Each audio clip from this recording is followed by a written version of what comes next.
भिवंडी येथे 30 जुलै रोजी धोकादायक इमारत कोसळून 9 जणांचा मृत्यू झालेल्या दुर्दैवी घटनेच्या पार्श्वभूमीवर ठाणे महानगरपालिकेचे आयुक्त सौरभ राव यांनी शहरातील जुन्या व मोडकळीस आलेल्या इमारतींबाबत तातडीने प्रतिबंधात्मक उपाययोजना राबविण्याचे निर्देश दिले आहेत.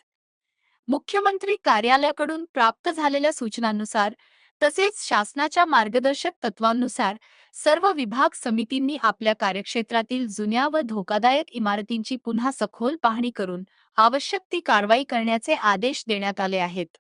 C-1 प्रवर्गातील धोकादायक इमारतींना महाराष्ट्र महानगरपालिका अधिनियमाच्या कलम 264 अन्वये नोटिसा बजावून रहिवाशांना संभाव्य धोका समजावून सांगत इमारती तातडीने रिकाम्या करून निष्कासित करण्याची कार्यवाही करण्यात यावी. इमारती रिकाम्या करण्यापूर्वी भाडेकरू व सदनिकाधारकांच्या ताब्यातील चटई क्षेत्रफळाची मोजणी करून त्याबाबतचे प्रमाणपत्र संबंधितांना देण्याचेही निर्देश आयुक्त सौरभ राव यांनी दिले आहेत. तसेच इमारती रिकाम्या करण्यास अडथळा निर्माण झाल्यास संबंधित इमारतींचा वीज व पाणीपुरवठा खंडित करण्यात यावा. इमारत कोसळण्यापूर्वी दिसणाऱ्या धोक्याची माहिती नागरिकांना देण्यासाठी इमारतीवर इशारा फलक लावण्यात यावा.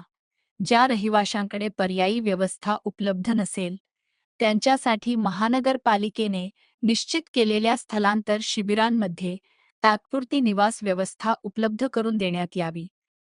याशिवाय प्रत्येक विभाग स्तरावर तांत्रिक अधिकाऱ्यांचे स्वतंत्र पथक स्थापन करून धोकादायक इमारतींची नियमित तपासणी व त्याचा आढावा घेण्याच्या सूचना आयुक्तांनी दिल्या. C-2A, C-2B आणि C-3 प्रवर्गातील इमारतींबाबत शासनाच्या परिपत्रकानुसार आवश्यक ती कार्यवाही करण्याचे निर्देश देत आयुक्तांनी सर्व विभागांनी समन्वयाने काम करून कोणतीही दुर्घटना घडणार नाही यासाठी सर्वतोपरी दक्षता घेण्याचे आदेश आयुक्त सौरभ राव यांनी दिले आहेत.